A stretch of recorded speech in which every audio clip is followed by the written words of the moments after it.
রানাঘাট হবিকপুর স্কন মন্দির, নদিয়ার দ্বিতীয় স্কন মন্দির।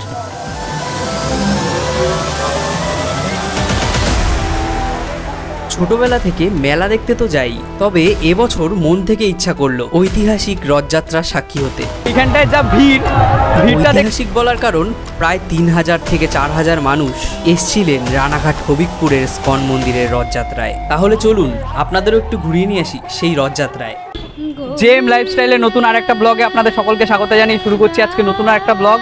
আর এখন ঘড়ির কাঁটায় বাজছে 3টে, আর আমরা এখন যাচ্ছি হবিকপুর স্কনের দিকে। এখন বাজে 3:05 আর আমরা বাসে উঠেছি, কিন্তু বাস এখনো ছাড়ছে না। আমরা দুটো হাওয়ার প্যাকেট কিনেছিলাম, তার মধ্যে লেসও আছে। আমরা হবিকপুর স্কনে গেছিলাম বাসে করে। বাস ভাড়া লেগেছিল 10 টাকা, সময়ও লেগেছিল 10 মিনিট। এখন আমরা পৌঁছে গেছি হবিকপুর। হবিকপুরের স্কনের ভিড়ে আমরা এখন দাঁড়িয়ে আছি, কিন্তু স্কনের সামনে এখন যেতে দিচ্ছে না, কারণ ওই দিকটা আরো বেশি ভিড় আর তার মধ্যে বৃষ্টি হচ্ছে।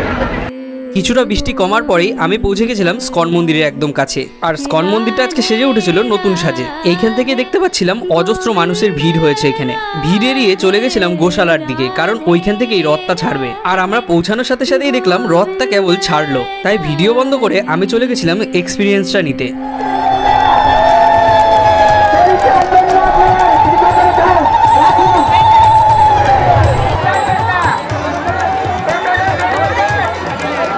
এই রথযাত্রা এবার পদার্পণ করলো 24তম বর্ষে। নানান ধরনের সাজ পোশাকের লোক ছিল অনেক। অবশেষে আমি দেখতে পেলাম স্কন মন্দিরের গেট থেকে বড় রথটা বেরাচ্ছে।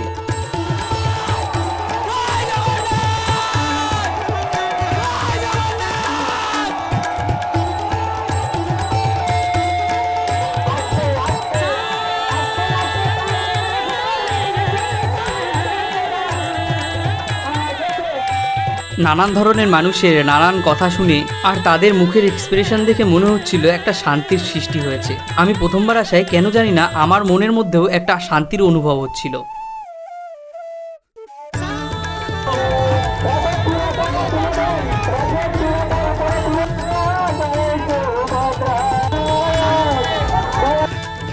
প্রতিটা মানুষ আলাদা আলাদা সাজ পোশাক, গরিব হোক বা বড়লোক, সবাই ছিল এখানে। আর সবার মুখে একটাই কথা, জয় জগন্নাথ, জয় শ্রীকৃষ্ণ। রথের দড়িটা টেনে নিজেকে আর সামনে রাখতে পারলাম না। পৌঁছে গেলাম রানাঘাটের নবনির্মিত ফ্লাইওভারের উপর, আর দর্শন করলাম জগন্নাথ দেবের। এই ভিড়ের মধ্যে আপনারা কারা ছিলেন অবশ্যই কমেন্টে জানান।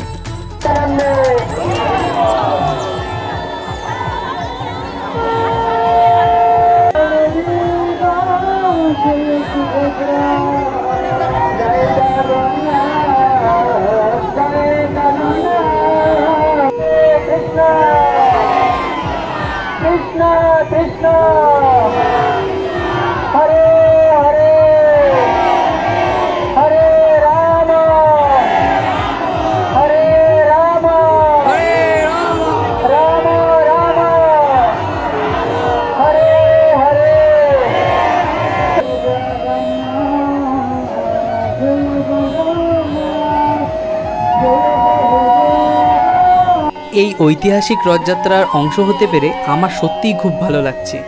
হয়তো এর পরের বছর আমি পুরীতে যাব। যখন প্রতিটা মানুষ রথ টানছিল, প্রতিটা মানুষের মুখে ছিল ভক্তির ছোঁয়া। কিছু লোক রাস্তার পাশে দাঁড়িয়ে প্রণাম করছিল, আবার কিছু লোক এই ভিড়ের মধ্যে শঙ্খ আর উলুধ্বনি দিয়ে জগন্নাথ দেবকে আহ্বান করছিল। আমার যে এক্সপিরিয়েন্সটা আমি বললাম, সেটা আপনারা এখানে না আসলে কোনোদিনই ফিল করতে পারবেন না।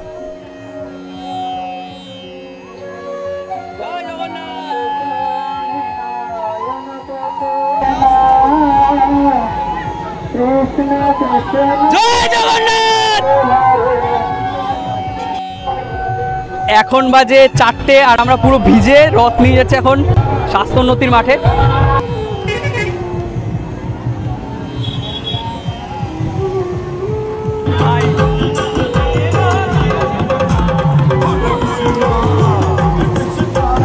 ওখান থেকে ঘুরে আমি চলে এসেছিলাম স্বাস্থ্যোন্নতির মাঠে, যেখানে আর কি জগন্নাথ দেবকে রাখা হবে। ঠিক এই জায়গাটায় উল্টো রথ পর্যন্ত থাকবেন জগন্নাথ দেব, তারপর আবার ফিরে যাবে নিজের কক্ষে। মেলাটা খুব সুন্দরভাবে সাজানো হয়েছে এবার, তাই প্রতি বছরের মতো এবারও আবার মেলায় যাব।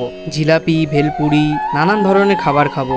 আপনাদের মধ্যে কে কে এই মেলায় গেছেন অবশ্যই কমেন্টে জানান। আর এটা জানাতে ভুলবেন না যে আমার ভিডিওটা আপনাদের কেমন লাগলো। ভিডিওটা সম্পূর্ণ দেখার জন্য অসংখ্য ধন্যবাদ। দেখা হচ্ছে নতুন কোনো গল্পে। আজকের জন্য বিদায়।